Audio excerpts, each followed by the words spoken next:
The Synth o quê? Volta aí, fala lá de novo. Porra, 18 minutos, cara. Você tem que conhecer a RB Store, meu irmão. Salam aleikum, Siricanta lá na taxa. Lá você acompanha as melhores ofertas de hardware e ainda confere o histórico de preço. Pra montar um PC gamer poderoso, meu irmão, ainda vai te ajudar a fugir daquela taxinha do capeta. Aleluia.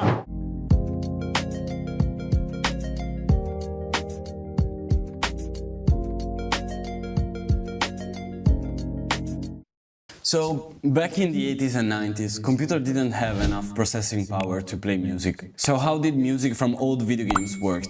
They used something called MIDI. It is something like sheet music, but for computers. So you can tell A música do Final Fantasy VII é toda em MIDI original. the computer which note to play, how long to play it, how strong to play it. So when you play music through MIDI, it's actually your computer who makes the sound, the little synthesizer chip inside your computer. If you're playing the SNES, for example, the SNES has a small synthesizer inside that's actually making the sound. For PC games, the thing is a little bit different, because you could have different sound cards inside. For example, let's take The Secret of Monkey Island. That's actually, I think, the best soundtrack ever made in video games. In the sound card menu, you could choose which sound card you had, okay? I think that most of the kids actually didn't even have a proper sound card, so they just had a small PC speaker, a small piezo speaker inside the computer Hoje em dia nem vem mais isso aí, né? PC Speaker. that can make monophonic sound. Let's give a listen to that.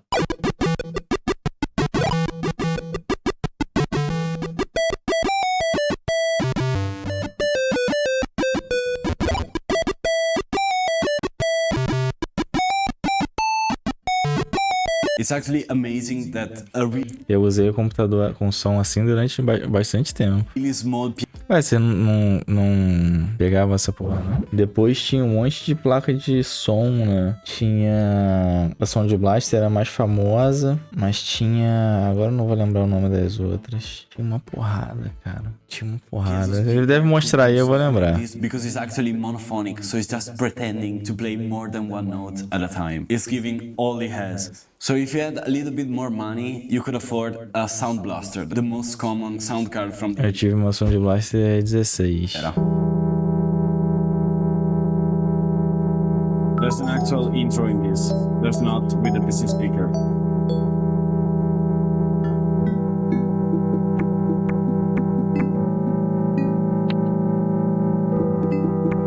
Eu lembro que eu tinha um jogo do Aladdin no PC, ele cantava a música original do jogo. Caraca, eu achava aquilo sensacional, cara. A música era cantada em voz.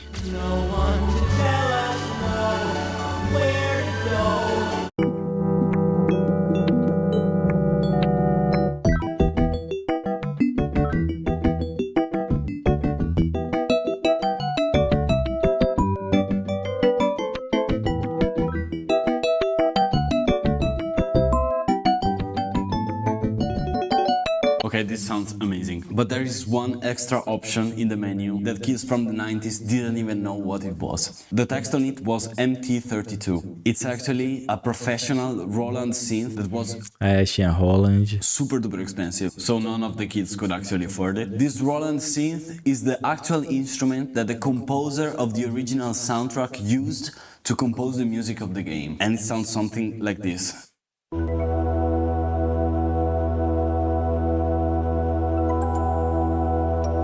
Caralho. In the sound.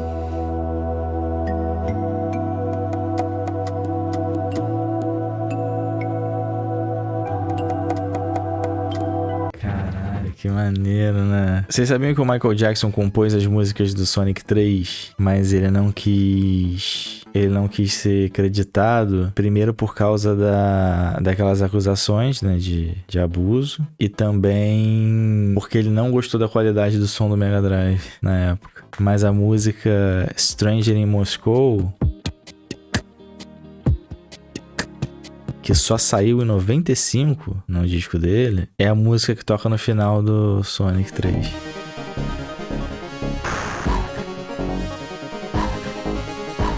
Ele fez a música primeiro no jogo, depois ele lançou uma letra. Isso aí é bizarro. Não sabia que a diferença era assim, não.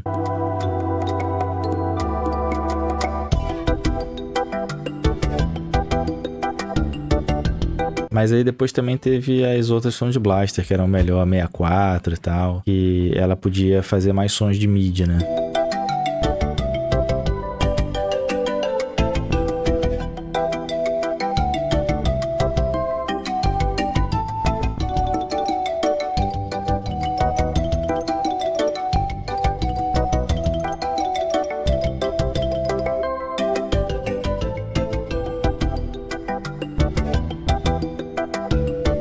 In the sound, the percussions, the reverb, it's the sound I crave, okay? I remember the first time on YouTube that I discovered about this concept of the sound card. Instantly, I went on eBay and I searched for an MT32 and obtainium because it's really sought after by the gaming community, obviously, because of retro gaming. So I just gave up on having an actual MT32. 2 years later, I was at the house of a friend of mine who's actually a great singer, and I remember seeing in the corner this 80s looking keyboard. What is that? Why are you keeping it in the corner of the room? She told me that it's a shitty old keyboard, that the piano sounds sucks. And so the first thing I asked her is like, can I try it? She said yes. I searched for an hour for the power cable that was in some closet. I turned it on and I tried a couple of sounds and I was flabbergasted. What the fuck is this? How cool does this sound? It's so 80s. So I asked her, sell it to me. If you're not using that, please sell it to me. And she told me that I could have it for free. So I remember taking the keyboard that's like 20 kilos of synth under my arm and just walking 3 kilometers to my house.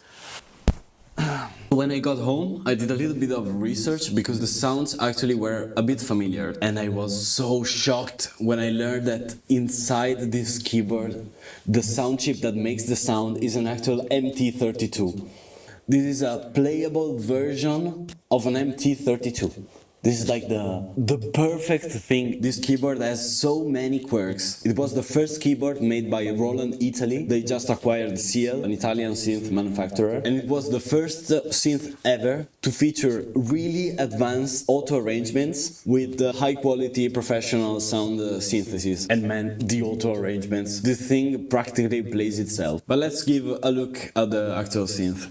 So here we are, this is the Roland E-20 intelligent synthesizer, made in 1988 from the Italian division of Roland. It has a lot of buttons, but don't worry, it's actually pretty simple. I will explain them to you gradually. First of all, this is a pre-programmed synth, so there are 64 sounds inside that you can't change, but there are some really iconic Roland sounds from the 80s. My friend was not wrong saying that the piano sound actually sucks. It does, in the sense that it absolutely is not realistic, but it's some cheesy ass electric piano sound from the 80s.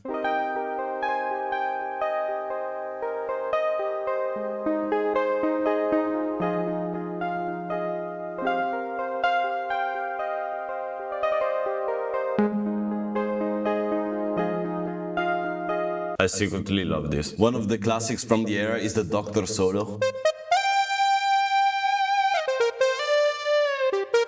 Caralho, maneiro, cara. As you can see here, there's a pitch control lever that it lets me change the pitch. If you push it up top, it gives a vibrato sound. Caralho, maneiríssimo, cara. The pan flute sound is actually the same from the Monkey Island.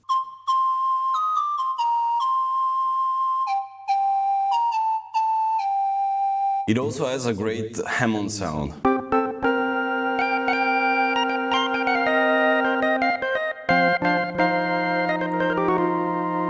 One of the things that I love the most are the integrated effects. There are 4 with 2 variations each. Let's have a listen. No reverb. Room. Hall. Plate. It's like gated reverb, 80s, and delay. I hope that you like 120 BPM, because the delay is set at that and you can't change it, but you could argue that 120 BPM is the perfect BPM.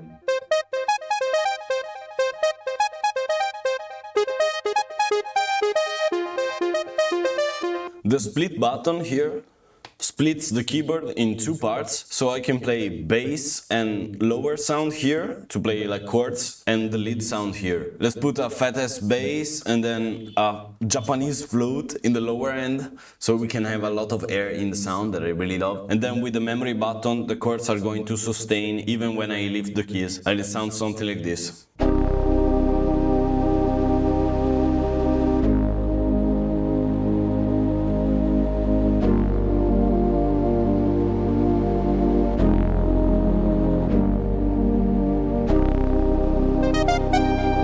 Caralho.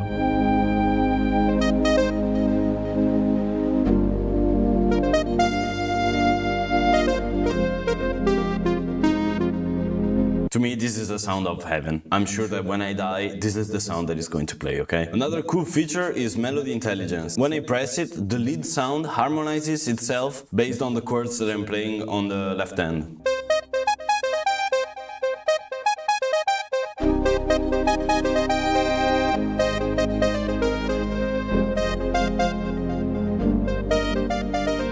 This is the rhythm section. We have 32 different beats, each one with a variation that changes between chorus and verse. And when you switch between the two, it does some cool feels.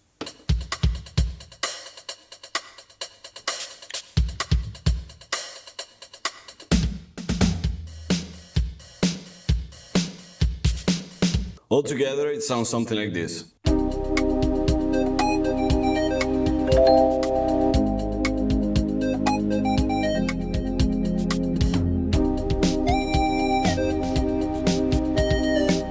Okay, now to the core of this synth. What is the intelligent part? It plays itself.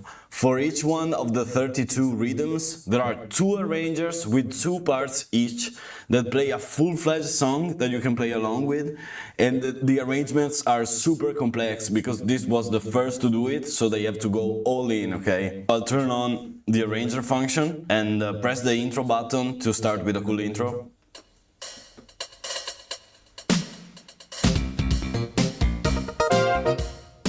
É isso, cara.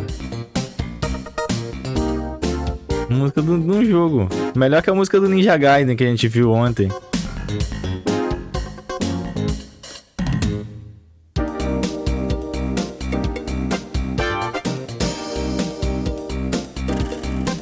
Caralho, animal, né?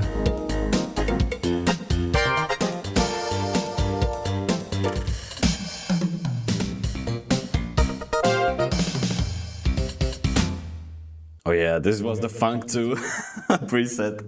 Also keep in mind that this was Italian, so like half of the presets are just pure Italo disco craze.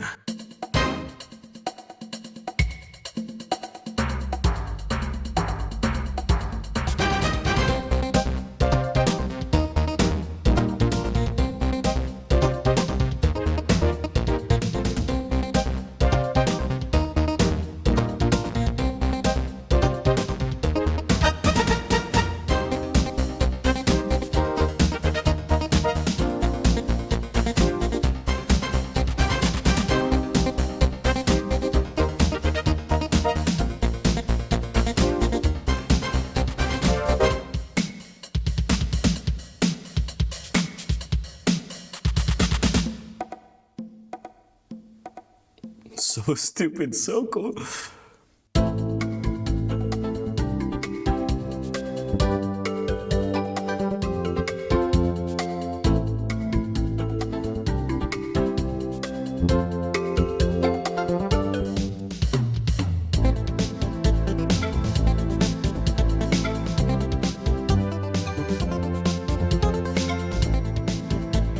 Pô, tu vê que as músicas antigamente dos jogos ficavam gravadas na tua cabeça, né, cara?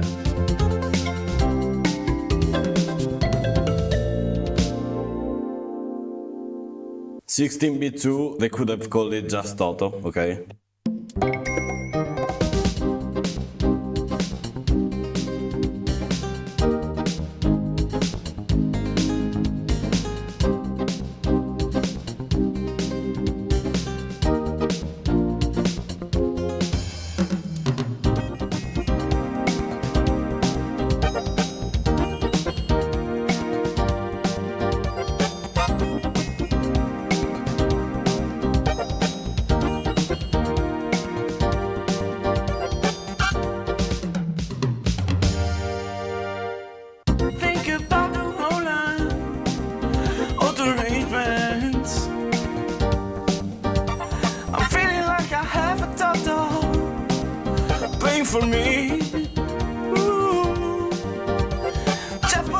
mai por caro, Italian people. With the balance section, I can change the volume of each part and also turn it off completely. This is perfect for pretending that you can play bossa nova.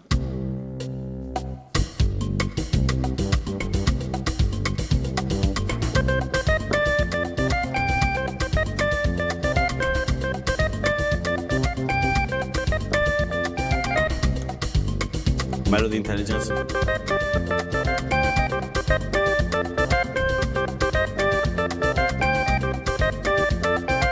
But I haven't told you everything, because this synth has secret power that only comes out when you attach MIDI to it. Synth MIDI has been around for like 50 years. You can attach arrangers from the 80s, drum machines, like the 505 that I have there, but also a computer with Ableton or my phone. So if I attach it to Ableton, I can access 64 more secret sounds. Also, I can program a song on Ableton and make it play through this synth. It can play like 8 tracks all together simultaneously. It's pretty incredible. Let's see what it can do. Roland E-20. Okay, so this is my Ableton project, and here I have 7 tracks. Let's start with the drums.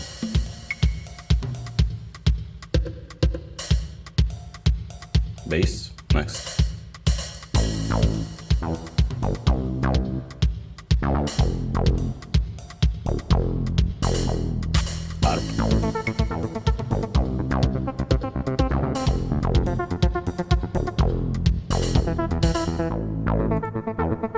Pad.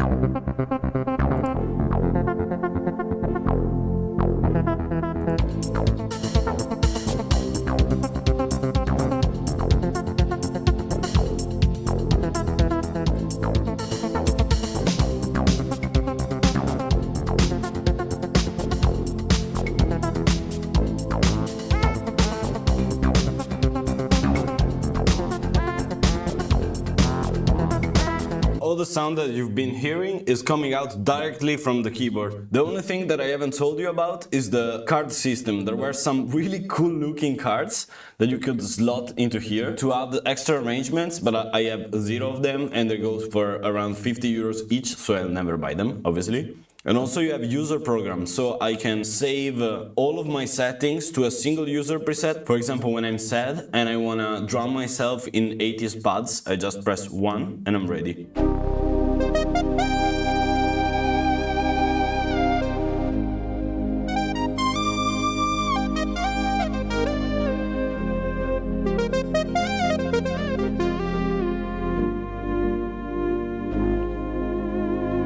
Here in the composer part, you can save a song, both in the chords and the lead, or separately. For example, now I'll save some chords.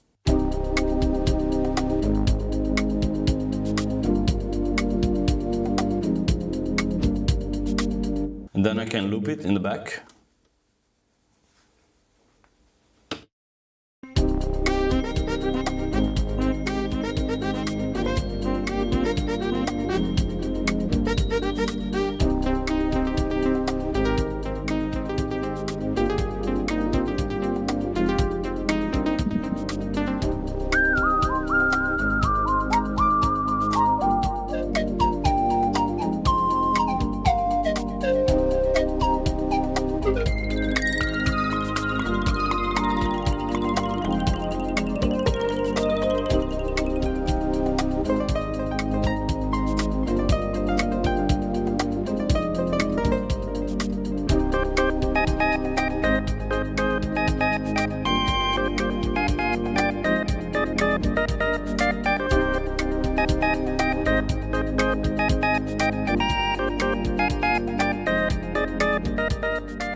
So thank you guys for staying. I hope that you enjoyed the video. If you did, consider liking the video and maybe subscribing. It's the first long video that I do. If it goes well, I will consider doing more. I have so many quirky tech and musical instruments to show. I also do short form content on Instagram and TikTok. If you're interested, consider following me. You can find the link. Maneiríssimo, né?